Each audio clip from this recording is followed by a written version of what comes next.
Hello మామా bros, అందరికీ నమస్తే. ఓం నమ శివాయ. సో ఈ సమాజంలో, ఈ సొసైటీలో ప్రతి ఒక్కరి మైండ్ని కూడా చాలా నెగిటివిటీని ఫీల్ చేశారు అందరూ. అసలు భయంకరమైన నెగిటివిటీ ఫీల్ చేశారు. ఎందుకు తెలుసా? అంటే కొన్ని ఓన్లీ రిటైర్డ్ అయినప్పుడే చేయాలని, అంటే 60 తర్వాతే చేయాలని ఈ నెగిటివిటీని బాగా ప్రతి ఒక్కరి మైండ్లో కూడా ఫీడ్ చేశారు. అది చాలా రాంగు, చాలా తప్పు. అది ఎందుకు చేశారో ఏమిటో తెలియదు. కానీ అసలు మనం మంచి యుక్త వయసులో ఉన్నప్పుడు కొన్ని చేయాల్సి వస్తుంది మనకు, మన భవిష్యత్తు కోసం. ఏం తెలుసా ఆ నెగిటివిటీ ఎందుకు చేశారంటే, అదే యోగా కానీ, మెడిటేషన్ కానీ, తర్వాత భగవద్గీత, ఇవన్నీ భగవద్గీత చదవడం, యోగా చేయడం, మెడిటేషన్ చేయడము, జనాలైతే నెగిటివిటీ తయారు చేశారు. అసలు ఎందుకు చేశారు ఈ కథ? నిజంగా చెప్తున్నా, అది ఏజ్ తర్వాత 60 ఏళ్ళ తర్వాత చేసి మనం చేసేది లేదు. మన వయసులో ఉన్నప్పుడు, యుక్త వయసు ఉన్నప్పుడు ఇవన్నీ చేయండి. యోగా మీ ఆరోగ్యం బాగుంటుంది, మెడిటేషన్ మీ సైకలాజికల్గా మీ మైండ్ తీసుకునే ఆలోచనలు పవర్ఫుల్గా ఉంటాయి మెడిటేషన్ చేస్తే.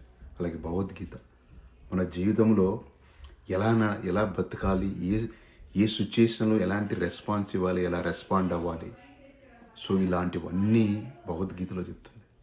మనమంతా నెగిటివ్ వేసి ఓన్లీ రిటైర్డ్ అయినలో 60 ఏజ్ తర్వాత చదవాలని ఎంత నెగిటివిటీ చేశారంటే చాలా తప్పు.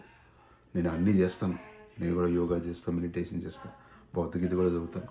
నిజంగా ఎంత హ్యాపీగా ఉంటుంది తెలుసు భగవద్గీత అయినప్పుడు. అసలు నీకు కొన్ని $1 బిలియన్ ఇచ్చినా అంత హ్యాపీనెస్ ఉండదు, అంత ఆనందంగా ఉంటుంది, కంటిన్యూగా వినాలనిపిస్తూ ఉంటుంది. మీకు బుద్ధి పుడితే దయచేసి రిక్వెస్ట్ చేస్తున్నా, అన్ని విషయాలపైన పెడతారు, మెటీరియల్ థింగ్ అన్ని, ఎవరి థింగ్ చూస్తారు. ఓకే, మీ పర్సనల్ మీ అన్నీ చూసుకోండి. భగవద్గీత ఏదో మీకు నచ్చింది, ఇదనే కాదు, మీకు నచ్చిన తెలుగులో కానీ, ఇంగ్లీష్లో కానీ చదవండి. రోజు ఒక చాప్టరు, ఒక పేజు చదవడం మొదలుపెట్టండి.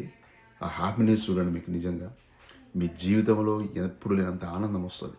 అంటే మనం ఎలా ఉండాలి, ఎలా బతకాలి, ఎలా సిచ్యుయేషన్ ఓవర్కమ్ చేయాలి, ఇవన్నీ ప్రతి ఒక్కటి ఉంది అసలు. సో మీరు మర్చిపోకుండా దయచేసి నేను రిక్వెస్ట్ చేస్తున్నా. ఇదేంద్రా సోది చెప్తాను ఇన్స్టాగ్రామ్లో వచ్చి మీరు అనుకోండి, సోదని అనుకున్నాను. నాకు చెప్పాలనిపించింది. ఇప్పుడున్న మన పరిస్థితుల్లో జనాలు డిప్రెషన్లు, స్ట్రెస్, యాంగ్జైటీ, ఫ్రస్ట్రేషన్ ఇవన్నీ చదవండి. నిజంగా కృష్ణుడు ఎంత బాగా చెప్పాడు, అర్జునుడు చెప్పిన ప్రతి జీవితంలో మనకు వచ్చే ప్రతి సమస్య కూడా దీంట్లో ఉంటుంది. మీరు ఫోకస్ చేసి చదవండి.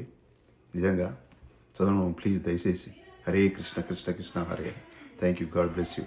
ఓం నమ శివాయ.